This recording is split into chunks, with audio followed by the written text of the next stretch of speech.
Another protest at a federal building in downtown Austin tonight. Thank you so much for joining us. I'm Jennifer Sanders. And I'm Daniel Marin. Tonight's protest is led by the Austin Students for a Democratic Society. Now, this was the scene earlier. People staying on the sidewalk outside of the J.J. Pickle building, chanting, holding signs, but remaining peaceful.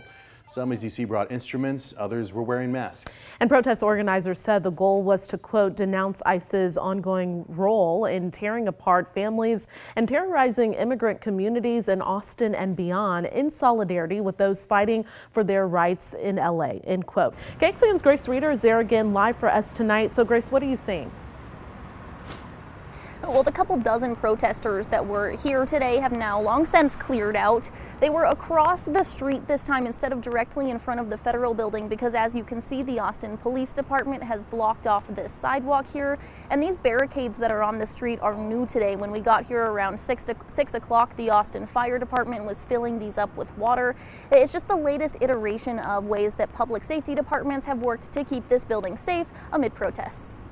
This building, the J.J. Pickle Federal Building in downtown Austin, has been a central point for protesters over the past week, as Austinites protest immigration enforcement and President Trump policies.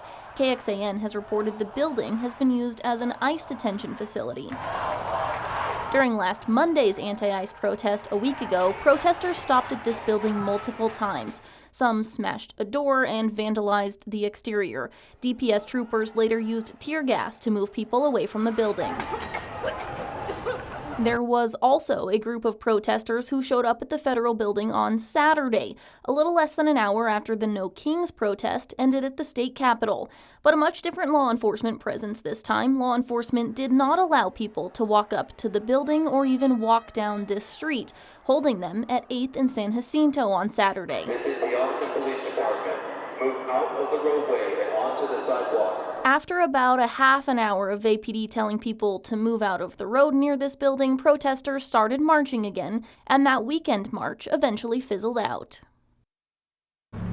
So what exactly is this building? Electeds at the federal level are here along with federal employees. But the reason that these protesters keep targeting this building is that at KXAN we have reported that it has been used by ICE as a temporary holding facility. I'm now going to bring in KXAN's public safety reporter Brianna Hollis because you've been talking with law enforcement about what has been going on behind the scenes during these protests. So as of about 5 o'clock tonight, we learned that APD arrested 3 people on Saturday and 3 officers received minor injuries. 2 of them got hurt while making arrest and another had a laser pointed in their eye. We sat down with the Austin Police Association president to get more perspective on this. Video from Saturday shows Austin Police Chief Lisa Davis patting her officers on the back as crowds shouted what our crews on the ground explained as anti-police expletives. Over the past week, we've heard from protest participants. I'm not for burning cars. I would never do that.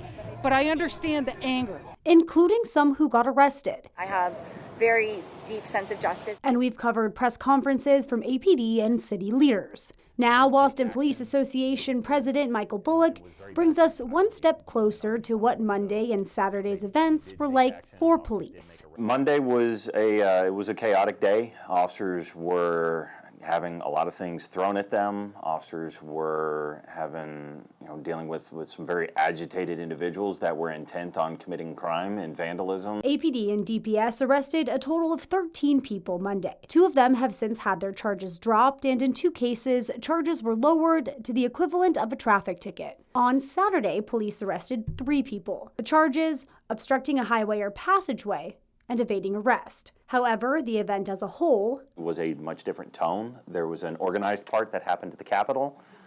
There was a lot of interaction that happened between the department and the organizers. APD also deployed what it called dialogue officers. You're looking at one right now in the blue vest. Their job was to help people on site who had questions about the protests and the laws surrounding protest actions. Bullock says Saturday's protest as a whole was far calmer than Monday, but not without bad actors. We started seeing some of the same folks that were involved in Monday's issues start to try to cause the same issues. APD also noted 3 use of force incidents. One case involved an officer firing a pepper ball at a group of people who was throwing things. In 2 other cases, officers had to perform takedowns to make arrests, and as per department protocol, these are all under official review. Live in downtown Austin, Brianna Hollis, KXAN News. All right, Brianna and Grace, thank you very much.